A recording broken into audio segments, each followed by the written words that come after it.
Hello guys, and welcome back to my channel for my second episode on how planes land from the cruising altitude. For those who are new in my channel, don't forget to like, subscribe and hit the bell button for notifications.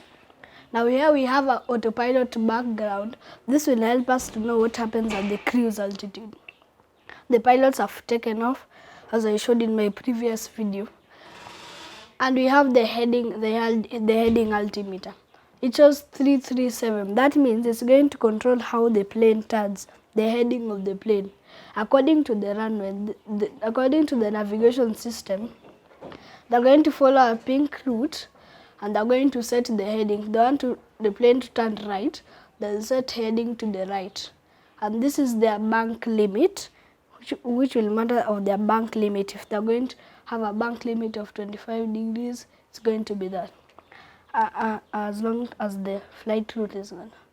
Vertical speed. Vertical speed determines the speed the plane is going to be while it's climbing and descending. Vertical speed. So they are going to set it from down and up. Now this is just the autopilot setup. It has a lot more cooperatives in it. We'll talk about it in later videos. Now this is the altitude setup. That's where they're going to set the cruise. This is the autopilot engaged. So when they take off, when they reach an altitude of 28,000 feet, they're going to engage the autopilot. As you know, they're on the ground. They are going to set it fast. 337, that's how they're going to turn. The heading they're going to take according to the flight route. Vertical speed, how they are going to ascend and descend. Altitude, when they reach 28,000 feet, when they engage the autopilot, how the autopilot will climb, and when it will stop climbing to the cruising altitude. They've chosen 10,000 feet. That means they'll activate it much lower than usual because they're not going more than 28,000 feet. Hold is also a part of vertical speed. You have to turn the vertical speed button on so that you can activate the vertical speed. Autopilot engage. You're going to activate the left, center and right. This is where you engage the autopilot panel. Then let's talk about the instruments that are useful in cruise. We have the altimeter here. It's going to show them the vertical speed. This is the vertical speed. It's going to show them the vertical speed in ascending or descending. The altitude, as you can see, it's 10,000 feet. When you set 10,000 feet, and then you set when you set 10,000 feet, it'll pop out right here, and that will give instruction to the autopilot. And then we have the speed. The speed is going to be set right here. IAS mark. That's the airspeed.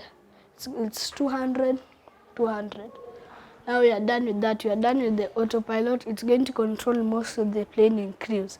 Let's see when the plane is at cruise. Now the plane is up. It's cruising. As the plane is cruising, the autopilot is functioning. You can see the green lights. The autopilot is functioning. They also set the vertical speed to 2,500, and the altimeter is also increasing. This is the 18 feet above sea level, 177 miles knots.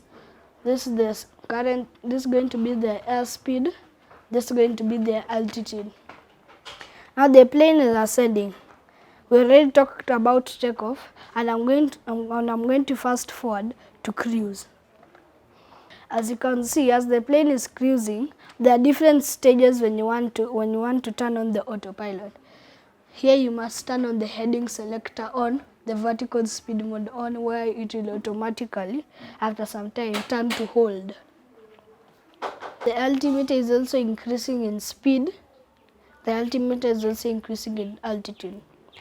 Now, as most of you may not know what the autopilot is like a computer inside the airplane which flies the plane automatically according to the pilot's instructions.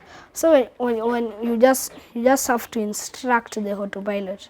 If you instruct it wrongly, it just do the wrong thing and may end up in a serious crash.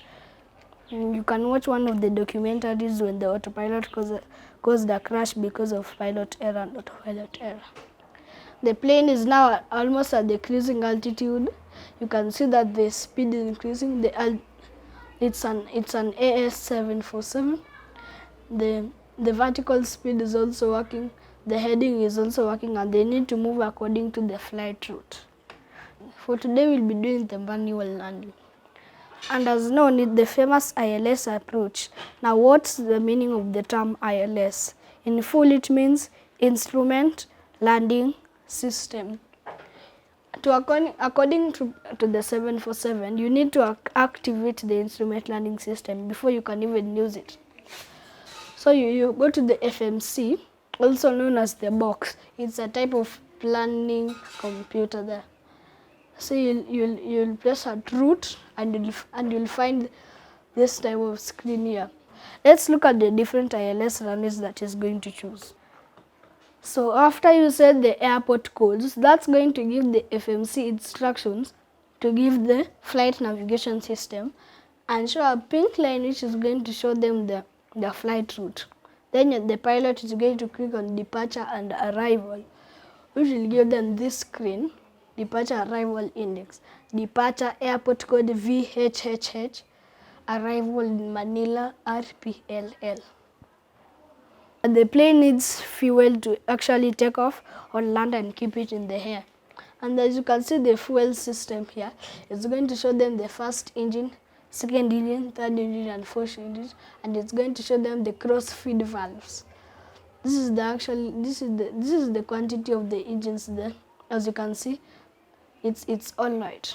Now the pilot is going to monitor the fuel and then click on execute. That will execute the flight plan. And the autopilot is still on, so it will copy that instruction and execute the landing. Now after that, they're going to have to look at the altimeter here. It's going to show them if this is the altimeter. It's going to show them if they are aligned at the center line of runway 24. This is their glide slope. If the red diamond goes up, it means you are too high to even land the plane. Your glide slope is too high. Glide slope, how they're going to glide and enter and land at the runway. If it's up, it means you're too low. If it's down, it means you're too high.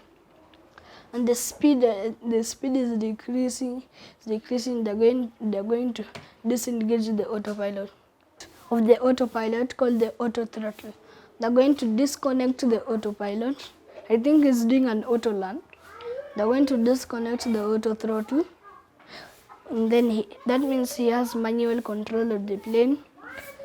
You can see the readings here. There's ILS runway 24. The flight route is the one that took them there. Now this is the trim. There is nose up and nose down. Nose up and nose down. Nose up, if you trim up, it will put the nose up using the stabilizers, using the elevators.